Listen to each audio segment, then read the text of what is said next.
Jayam Vishnupad Paramahansa Paravajagacharya Stotadas of the Sri Srimad Divine Grace A.C. Bhaktivedanta Swami Srila Prabhupada Ki.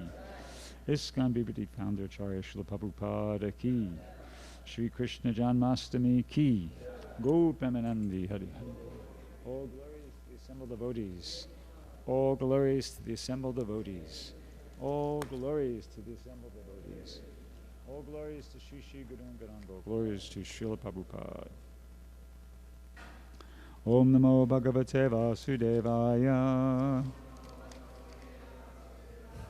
Om Namo Bhagavate Vasudevaya. Om Namo Bhagavate Vasudevaya. So we're reading from the 10th canto, chapter 3, but we're reading it from the Krishna book. It's entitled The Birth of Lord Krishna, but I'm actually only going to read very briefly from this chapter, and I'm going to read from some other places in the Krishna book as well, and from some other place in the Bhagavatam.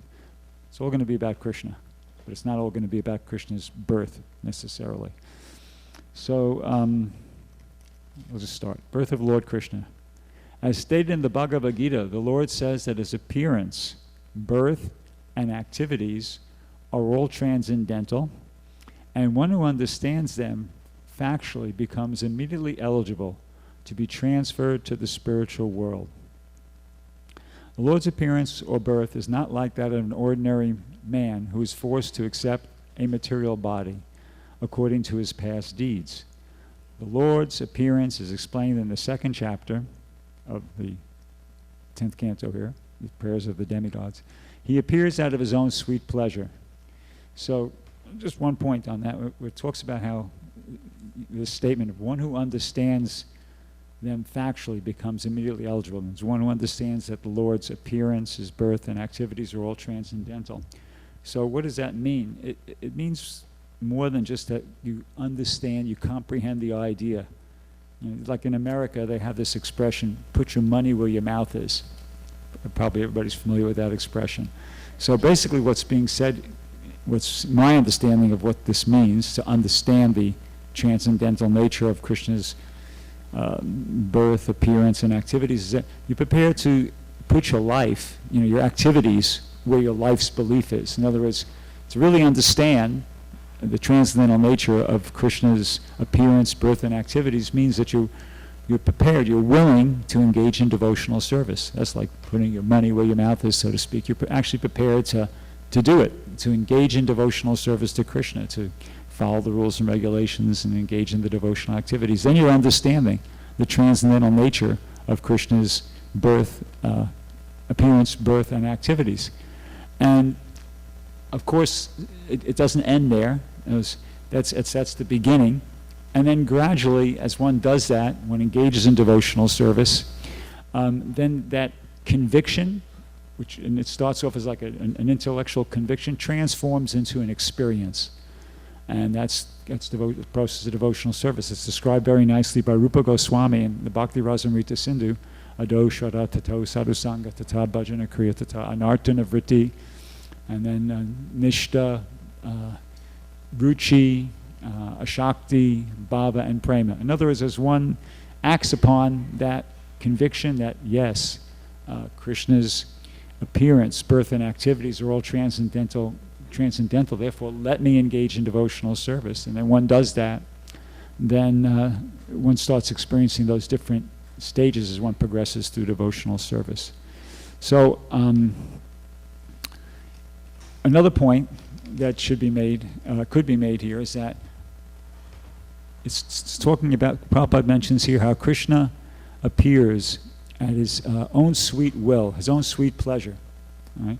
And a point that Prabhupada makes elsewhere, actually in the 3rd canto, in a nice purport regarding a statement made by Uddhava, is that Krishna, another way of understanding this idea, is that Krishna's value as the Supreme Personality of Godhead is not diminished by whatever form he appears in. See, like for instance here in this, what we're reading now, Krishna's appearing in a human form.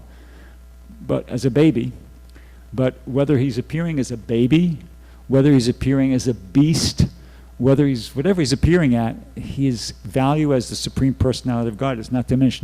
All the full potencies are there.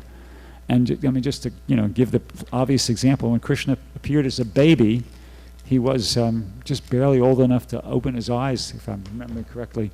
He killed Putana. Actually, I went through the Krishna book and I was just thinking, I just tried to make a quick list of all the different things that Krishna did, which demonstrate that his value as the Supreme Personality of Godhead was not in any way impeded by the form that he was assuming at that time. Killing Putana, Trinavarta, revealing the universal form to Mother Yasoda, pulling the mortar between the two, the twin Arjuna trees, and liberating Nalakuvera and Manigriva, killing Aghasura, expanding, replacing all the boys and the calves that had been stolen by Lord Brahma, killing Kaliya, serpent, swallowing 2 forest fires, lifting Govardhan Hill, etc., etc., etc. There's about a dozen others. So these are all clear, demonstrations that Krishna, at least certainly in the form of Krishna, his potency wasn't limited by the body. Okay. Now, that's expressed in a very sweet way by the residents of Vrindavan. As I am going to read something from the Krishna book, but I just wasn't going to read from that chapter. I'm going to read from this chapter called Wonderful Krishna. And this is a conversation that takes place between Nanda Maharaj and the cowherd men just after Krishna lifted Govardhan Hill. See? So Krishna lifted Govardhan Hill when I believe he's 7 years old. So, it's been 7 years now that they're watching all these amazing things happen, one after the other. And, now, and sort of like the most amazing would probably be Krishna lifting Govardhan Hill up to that point, although they were all, completely amazing. So this is a conversation that takes place between Nanda Maharaj and the cowherd men. And it's not very long, so I'll read this. Wonderful Krishna. Without understanding the intricacies of Krishna, the Supreme Personality of Godhead, and without knowing his uncommon spiritual opulences, the innocent cowherd boys and men of Vrindavan began to discuss the wonderful activities of Krishna, which surpass the activities of all men. One of them said, "My dear friends, considering his wonderful activities, how is it possible that such an uncommon boy would come and live with us in Vrindavan? It is really not possible. Just imagine, he is now only 7 years old. How was it possible for him to lift Govardhan Hill in one hand and hold it up just like the king of elephants holds a lotus flower? To lift a lotus flower is a most insignificant thing for an elephant, and similarly, Krishna lifted Govardhan Hill without exertion. When he was simply a baby and could not even see properly, he killed the great demon Putana. While sucking her breast, he also sucked out her life air. Krishna killed Putana demon exactly as eternal time kills a living creature in due course. When he was only 3 months old, he was sleeping underneath a hand-driven cart. Being hungry for his mother's breast, he began to cry and throw his legs upwards. And from the kicking of his small feet, the cart immediately broke apart and fell to pieces. When he was only 1 year old, he was carried away by the Trinavarta demon, disguised as a whirlwind. And although he was taken very high in the sky, he simply hung on the neck of the demon and forced him to fall from the sky and immediately die. Once his mother, being disturbed by his stealing butter, tied him to a wooden mortar, and the child pushed it towards a pair of trees known as Yamal Arjun and caused them to fall. Once, when he was engaged in tending calves in the forest along with his brother Balaram, a demon named Bakasura appeared, and Krishna at once bifurcated the demon's beaks. When the demon known as Vatsasura entered among the calves tended by Krishna with a desire to kill him, he immediately detected the demon, killed him, and threw him into a tree. When Krishna, along with his brother Balaram, entered the Talavan forest, the demon known as Dhanukasura, in the shape of an ass, attacked them. and was immediately killed by Balaram, who caught his hind legs and threw him in a palm tree. Although Dhenukasura demon was assisted by his cohorts, also in the shape of asses, all were killed, and the Talavan forest was then opened for the use of animals and inhabitants of Vrindavan. When Palambasura entered amongst his cowherd boyfriends, he caused his death by Balaram. Thereafter, Krishna saved his friends and cows from the severe forest fire, and he chastised the Kaliya serpent in the lake of Yamuna and forced him to leave the vicinity of Yamuna River. He thereby made the water of the Yamuna poisonless. This is a really nice chapter to meditate on if you ever, just want to kind of have a, how would you say it, like a view of the whole thing, all just one pastime after another being nicely described here. Another one of the friends of Nanda Maharaj said, "My dear Nanda, we do not know why we are so attracted by your son, Krishna. We want to forget him, but this is impossible. Why are we so naturally affectionate toward him? Just imagine how wonderful it is. On one hand, he is only a boy of 7 years old, and on the other hand, there is a huge hill like Govardhan Hill, and he lifted it so easily. O Nanda Maharaj, we are now in great doubt. Your son Krishna must be one of the demigods. He is not at all an ordinary boy. Maybe he is the Supreme Personality of Godhead." On hearing the praises of the cowherd men in Vrindavan, King Nanda said, "My dear friends, in reply to you, I can simply present the statement of Gargamuni so that your doubts may be cleared. When he came to perform the name-giving ceremony, he said that this boy descends in different periods of time in different colors, and at this time he has appeared in Vrindavan in a dark color and is known as Krishna. Previously, he had a white color, then a red color, then yellow color. He also said that this boy was once the son of Vasudeva, and everyone who knows of his previous birth calls him Vasudeva. Actually, he said that my son has many varieties of names according to his different qualities and activities. Gargacharya assured me that this boy will be auspicious for my family, and that he would be able to give transcendental, blissful pleasure to all the cowherd men and cows in Vrindavan. Even though we will be put into various kinds of difficulties, by the grace of this boy, we will be very easily freed from them. He also said that formerly this boy saved the world from an unregulated condition, and he saved all honest men from the hands of the dishonest. He also said that any fortunate man who becomes attached to this boy, Krishna, is never vanquished or defeated by his enemy.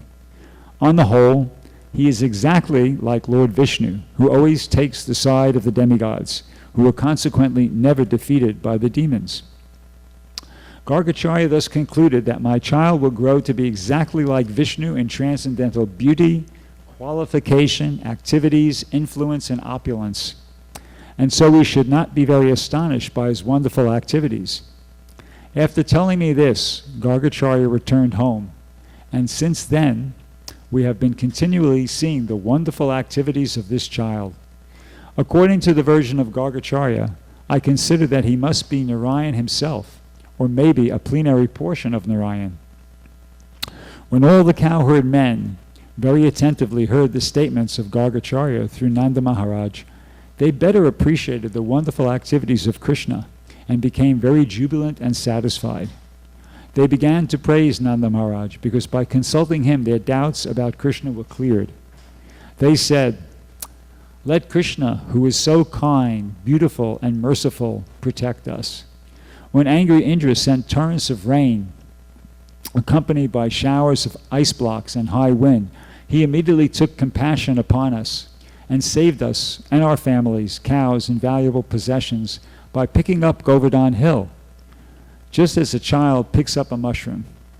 He saved us so wonderfully. May he continue to mercifully glance over us and our cows. May we live peacefully under the protection of wonderful Krishna. That's the end of that chapter. So a similar appreciation was expressed by Uddhava. And I'm going to read that we're probably getting pretty close to reading this in our morning readings, because Ross is reading from the 3rd canto. But this is a very beautiful verse, Uddhava. I think Devamrita Maharaj gave class on this verse when he was here a year or two ago, speaking on Janmastami. So I won't read the Sanskrit, but the translation is, Alas, how shall I take shelter of one more merciful than he who granted the position of mother to a she-demon, Putana, although she was unfaithful and she prepared deadly poison to be sucked from her breast. Purport. Here is an example of the extreme mercy of the Lord. So this is relevant because, he's the cowherd men, and they're talking about the mercy of Krishna, that he continually mercifully glance over us. So now Uddhava is, Prabhupada's expanding upon this particular quality of Krishna here in the purport. Here is an example of the extreme mercy of the Lord, even to his enemy. It is said that a noble man accepts the good qualities of a person of doubtful character, just as one accepts nectar from a stock of poison. In his babyhood, he, Krishna, was administered deadly poison by Putana, and a she-demon who tried to kill the wonderful baby. And because she was a demon, it was impossible for her to know that the Supreme Lord, even though playing the part of a baby, was no one less than the Supreme Personality of Godhead. His value as the Supreme Lord did not diminish upon his becoming a baby to please his devotee Yasoda. That's, relating back to that, the very first thing I read, that first chapter, that appearing by his own sweet will. In other words, he appeared, he became a baby to please his devotee Yasoda. And as I mentioned, I got it from here, that his value as the Supreme Lord did not diminish. It's not affected by the bodily form that he's assuming. The Lord may assume the form of a baby or the shape other than that of a human being, but it doesn't make the slightest difference. He is always the Supreme. A living creature may, however powerful he may be by dint of severe penance, can never become equal to the Supreme Lord. So, I shall read on. The Lord accepts the least qualification of the living entity and awards him the highest reward. That is the standard of his character. Then Prabhupada raises a question. He says, therefore, who but the Lord can be the ultimate shelter? So, that's, what does that mean? Who but the Lord can be the ultimate shelter? That's just like another way of saying, well, understanding these things about Krishna, how powerful he is, how merciful he is, how could somebody make a choice? How could somebody choose to do something with their life other than try to become a pure devotee of Krishna? That's, it's just another way of saying the same thing. It wouldn't make any sense. And when you understand how great Krishna is, how powerful he is, how merciful he is, the only logical thing to do is to make that choice. Okay, let me try to become a pure devotee of Krishna. And so just a couple comments here. So we've been giving a wonderful opportunity to do that, by Srila Prabhupada. He's given us, ISKCON, which, Association of the Devotees, and so much facility. We have this temple, we have books to distribute, we have prasadam to take and distribute, ashrams, places to live for people who want to be full-on renunciates, dedicated. But the greatest thing, that contribution we received from Prabhupada, is his own example. Prabhupada showed us the example of how somebody could live as a pure devotee. And he gave such a great example of that he inspired other people to try to follow him. And there's been so many, literally hundreds of people who were disciples of Prabhupada who were being inspired by Prabhupada's example are trying to do the same thing. And some are being, at least in my opinion, have been pretty successful. I mean, just like last night, I was, went into my home, and I was just doing this, that, and the other. I was just, doing a whole bunch of things. And my wife just happened to be listening to a lecture Radhanath Maharaj was giving on the internet, just recent one week ago, Balaram's appearance day in Chowpatty. And so, as I said, I was doing other things. But I just couldn't. I just caught a few words here and a few words there, and that was enough. I just couldn't. When I just heard phrases, wow.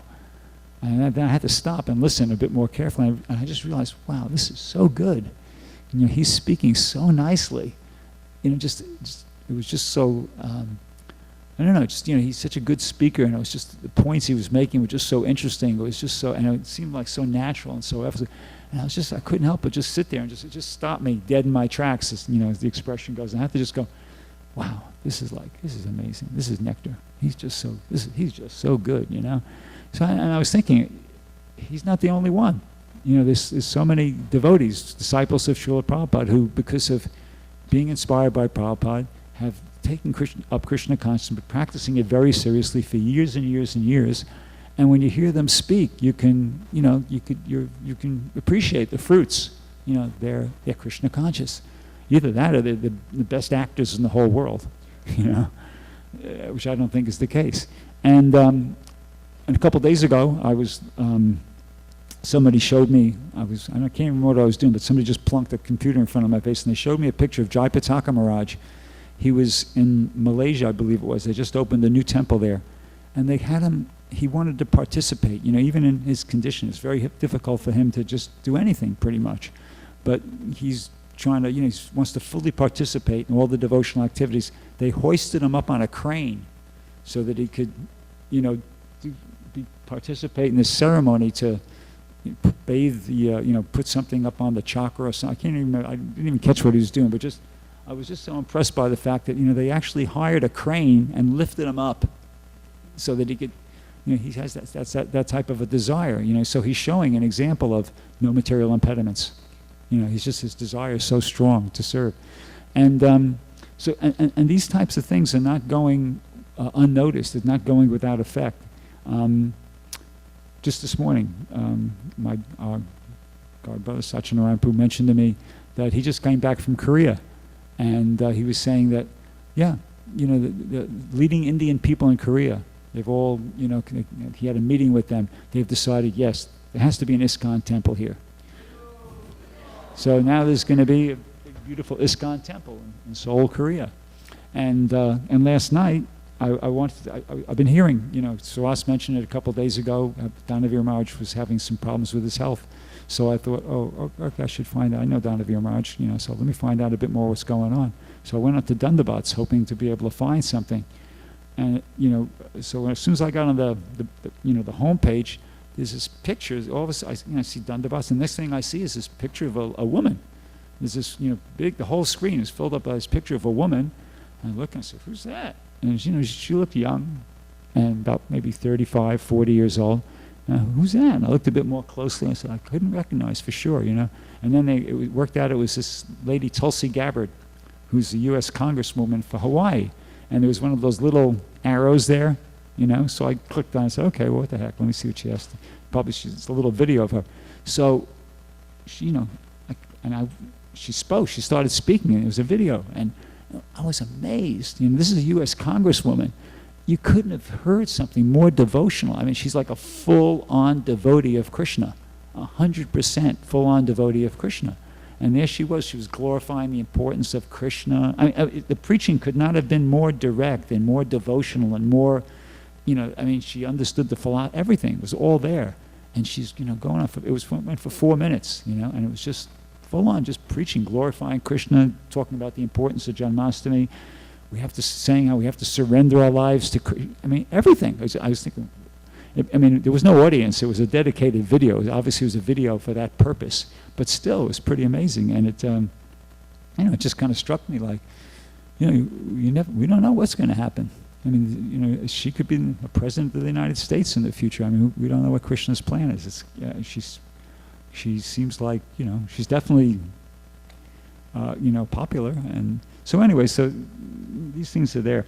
And just one last point, and then I'll read a little bit more. That, you know, sometimes there might be difficulties in devotional service. And, but I was just remembering that there was something I heard in class. Well, first thing was something I read in the Bhagavad Gita. It's in the 12th chapter. Prabhupada says, when a devotee is in difficulty, he's always thinking that this is the Supreme Lord's mercy upon me. Due to my past misdeeds, I should be suffering far more, but due to Krishna's mercy, I'm just getting a a token punishment like that. And so that's, the basic mentality of a devotee. Supposed to be, should be the basic mentality of a devotee dealing with those, types of things. But also, about a week ago in the Bhagavatam class, I can't remember who was giving the class, but this in the purport, Prabhupada gave this interesting analogy.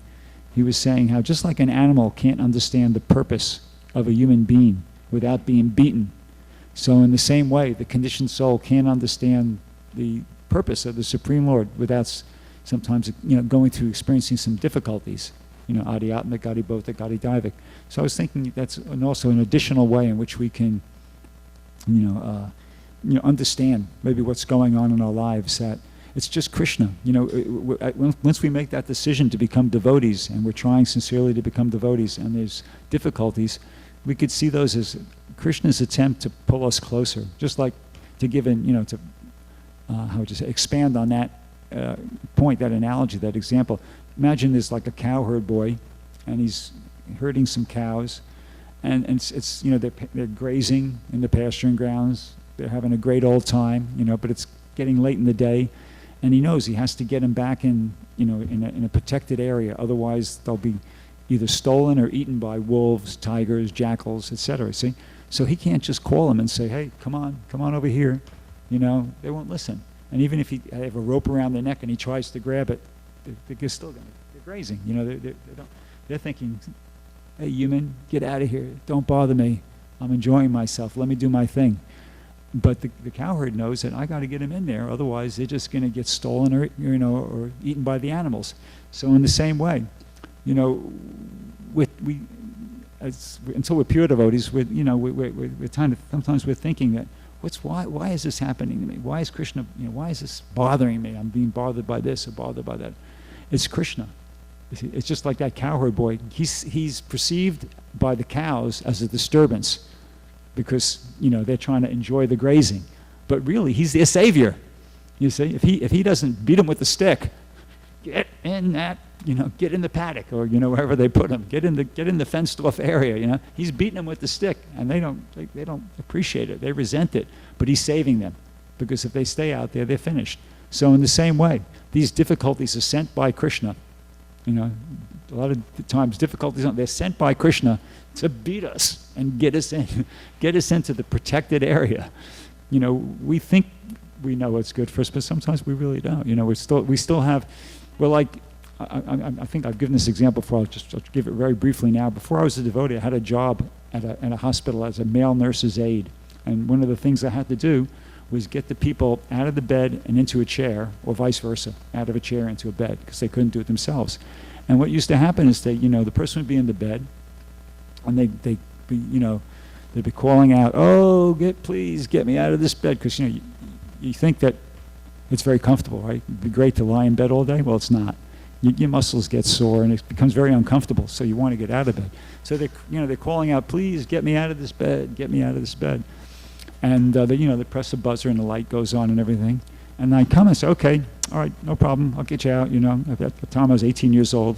I weighed about 50 pounds more. Had some strength and all. I said, "Okay, so here's what I'm going to do. I'm just going to grab you underneath your arms, and I'm going to hold you behind the head. You just grab me behind, and just as you feel me lift you up, just hang on there, and I'm just going to lift you right up out of this bed and put you in the chair. No problem." And it would have been no problem, it wouldn't have been no problem, except for the fact that when you do that, when you start to do that, what do? Invariably, there's the rails on the bed, and they grab onto the rails, And I at first I used to try to explain to them, say, "Hey, don't do that. It's okay. I got you. Don't worry. It's safe. You just relax, let go, and I'll just get you pull you right out of the bed and put you in the chair." But they couldn't. They wouldn't do it. And it was the same thing when I tried to get them out of the chair back into the bed.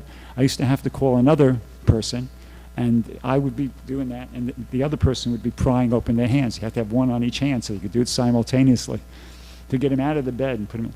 So it's like that. We're like that. On the one hand, we're chanting Hare Krishna, Krishna Krishna, Hare Hare, Hare Rama, Rama Rama. Krishna, please engage me in your service, but sometimes, not all of us, and not all the time, but sometimes simultaneously, we're hanging on for dear life. We have our attachments, and we're chanting, "Krishna, please engage me in your service," but don't but don't take away my money, don't take away my position, don't take away this, you know, let me still have this, let me still have that.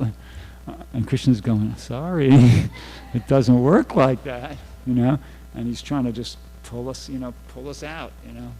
So that's what's going on, and we should, you know, just appreciate it. So, you know, we're very fortunate to be in this situation. And actually, I'll read one last thing, and about how fortunate the devotees are. It's kind of related to this point. I heard this yesterday or the day before. Rabindranath very mercifully reads every morning to the devotees when we take prasadam. And, you know, he reads from Prabhupada's books, and it's very nice, you know. He could just kind of sit down and eat like everybody else, but he makes that sacrifice. And so he was reading from, just so happens he was reading from this chapter, Prayers by the Demigods. And this really caught me when I heard it. So this is the demigods speaking, and they're offering prayers. It says, O Madhava, Supreme Personality of Godhead, Lord of the Goddess of Fortune, if devotees completely in love with you sometimes fall from the path of devotion, they do not fall like non-devotees. You still protect them. Thus they fearlessly traverse the heads of their opponents and continue to progress in devotional service. Okay, so that's the translation. Prabhupada, this is Prabhupada's purport. This is 10th Canto, Part 1, so this is Prabhupada's purport. Devotees generally do not fall down, but if circumstantially they do, the Lord, because of their strong attachment to Him, gives them protection in all circumstances. Thus, even if devotees fall down, they are still strong enough to traverse the heads of their enemies, which was mentioned also in the Krishna book I was just reading. It mentioned by the residents in Vrindavan. They made that same point. We have actually seen that our Krishna consciousness movement has many opponents, such as deprogrammers, who instigated a strong legal case against the devotees. We thought that this case would take a long time to settle, but because the devotees were protected by the Supreme Personality of Godhead, we unexpectedly won the case in one day. And those who here who are Prabhupada disciples might remember that. I was in New York City at the time when that was happening, and the response among the devotees was, we were shocked. These things usually drag on. Who ever heard of a court case being resolved in one day? It's almost like, the judge practically threw it out of the court. This is ridiculous. No, case is, one day. And Prabhupada was, impressed by that too. And he felt, and Prabhupada, knew more about legal systems from what we did, and he just took it as Krishna's mercy. He just felt there's no other explanation that this could happen like this other than it was Krishna's mercy. Anyway, he goes on to say, thus a case that was expected to continue for years was settled in a day because of the protection of the Supreme Personality of Godhead, who is promised in the Bhagavad Gita, Kunteya pratijanahi name bhakti pranashati. O son of Kunti, declare it boldly that my devotee never perishes. In history, there are many instances of devotees like Chitraketu, Indradumna, and Maharaj Bharat, who circumstantially fell down but were still protected.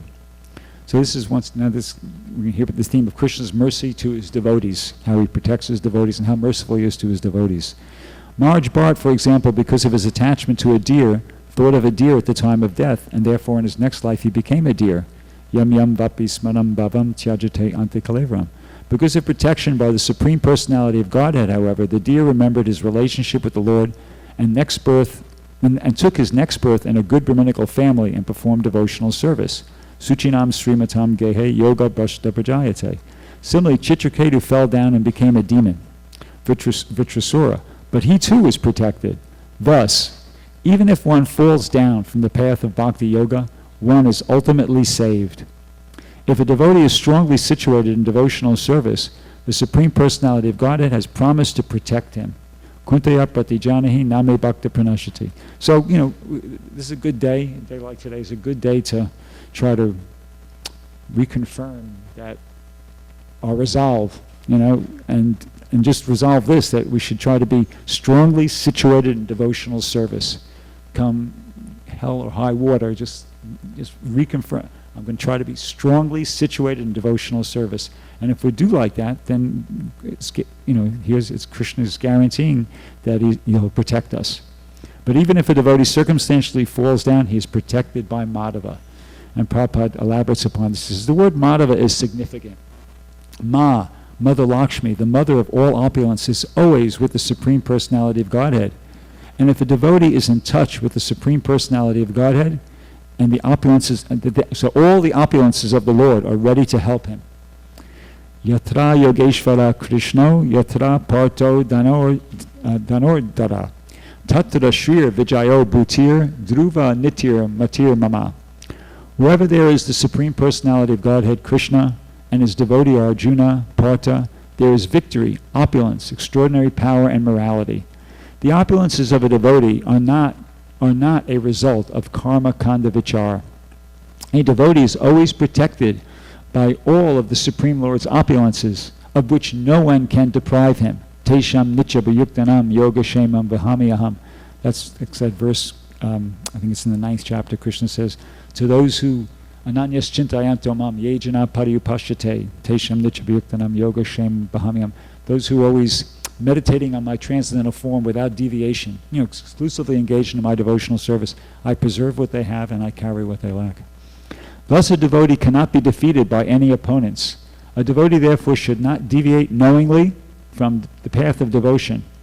The adherent devotee is assured of all protection from the Supreme Personality of Godhead. So today's, as I said, a good day to try to, pray to Krishna. Please help me become an adherent devotee. Adherent devotee means just you adhere, we follow the rules and regulations, all the basic stuff, everything we know we're supposed to do, and just make our best effort to do like that. And then as Prabhupada says here, we're assured of all protection by the Supreme Personality of Godhead. So I have no idea how long I've been speaking. How long have I been speaking?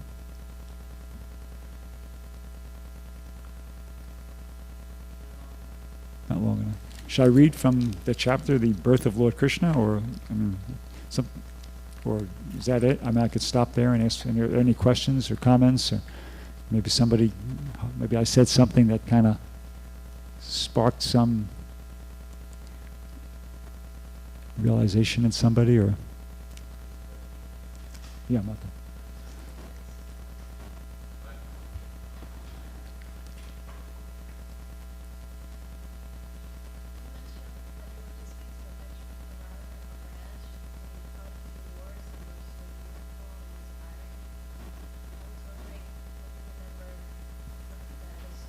Yeah, I asked myself that question this morning. I can't remember. It's just at this point, it's just a general impression. But I remember, just last night at the time, I just caught a few words here, a few words there, and I just, wait a second, this sounds pretty good. And I sat down, and I started listening seriously. And then Srivas rang me and asked me to do this. So then I immediately started preparing for this. But I remember I was just really impressed by and that's not the first time. That's like a regular, consistent experience. What was the question? The question? Her question? Exactly what did I hear Radhanath Maharaj say last night? I can't remember. But, that happens regularly. In the 3rd canto of the Bhagavatam, Prabhupada explains that there's these two potencies, Prapshik, Papnika, and Avanaratmika, the throwing and the covering potency. So, they're always there. And until we're pure devotees, I guess we're always going to be influenced by that. So in other words, you forget. That's you could be in ecstasy in Krishna consciousness at one moment, and then like 25 minutes later you could be in Maya. I've had that experience of being at a morning program and getting, feeling ecstasy in Krishna consciousness, being enlivened, and then going down to the prasadam hall overeating, and then I'm back in Maya. So, it's like that. But the point is that these devotees are there. There's devotees like Radhanath Maharaj, Vaisheshika Kapoor. The list, the names can just go on and on and on, and there's so many like that. And so we're very fortunate that to have their association. I forgot, I kind of lost my train of thought there, but that answers your question. I don't remember, but I know it's not the first time, and it's something that happens to me pretty regularly when I get the opportunity to hear some of these more advanced devotees speak. Okay? Yeah, Mata.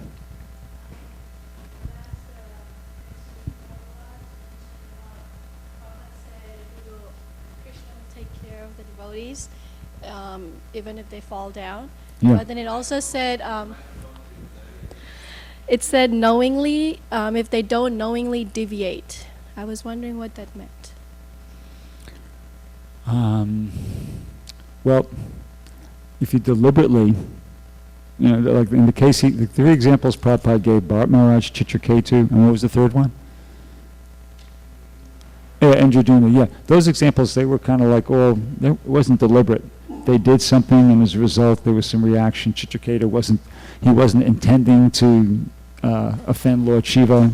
He just got, Mother Parvati took it in the wrong way, and he got cursed. And So if someone like breaks the principles, that's knowingly, right? Yeah, that's a different story, Yeah. really. But, Krishna's very merciful. I mean, if somebody deliberately falls down, but then they realize at some later point that what a mistake they made, and they make an attempt to come back, then, Krishna's very merciful. He will overlook sometimes completely. And actually, there's one exchange with Prabhupada. I can't remember I don't remember what Prabhupada said. Once, twice, third time, no. So somebody could, you make a mistake and it could be forgiven once, twice. But I mean, if you're deliberately falling down, obviously at some point Krishna is not going to be so liberal. But initially it's difficult to do everything. We're not coming from Vedic backgrounds. We're not used to following all these rules and regulations and being so strictly engaged in devotional service. So we can maybe not mess up a little bit. But if a devotee is just apichet suradacharo bhajate mam ananyabhak saradeva samantavyak samyag, how's it go? Yeah, even if a devotee is engaged in abominable activities, right? Or even if a devotee performs abominable activities, but if he is engaged in devotional service, then he quickly becomes righteous and he attains everlasting peace. That's what Krishna says, declare boldly, my devotees never perish. So if you have that determination that despite the fact that you make some mistake, okay, you just pick yourself up, brush yourself off and get back into it, then that's the qualification for being excused and getting Krishna's mercy. That you're determined not to give up despite the fact that you might make some mistakes. That's the most important thing. And that's in so many different words, Prabhupada, well, in much better words, Prabhupada says that in the purport to those verses. Okay. Anybody else, anything? Okay, thank you very much. Oh, Dr. Eric? Just take one last one, I guess, and that's it.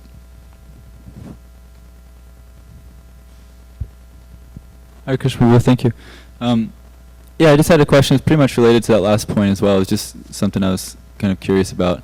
Pretty much the same thing, but I was just, like they say, I was just wondering how that applies to, advanced devotees or, people who are even like gurus or something like that, talks about, because some places it says that, somebody who's advanced, who's on the platform of bhava or something, they never fall down, or somebody who's like a guru never falls down or something.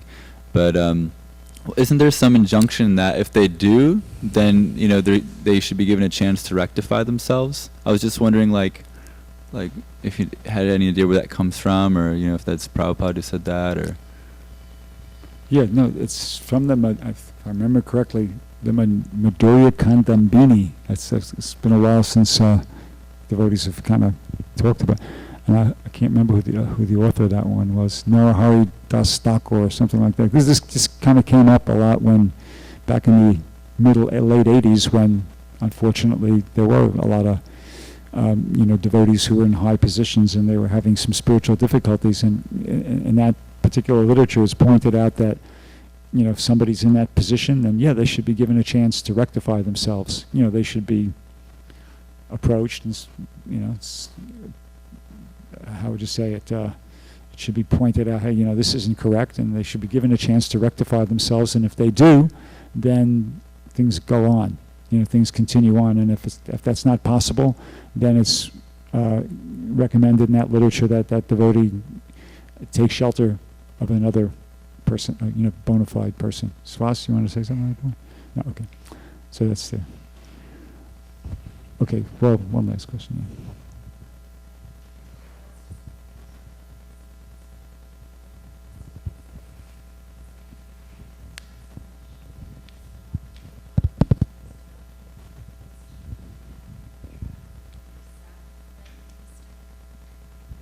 I was just wondering, adding to that, I was just thinking, we all make mistakes. So there's nobody who hasn't made a mistake. And I think the important thing is not to seek necessarily the forgiveness of others or other devotees around us.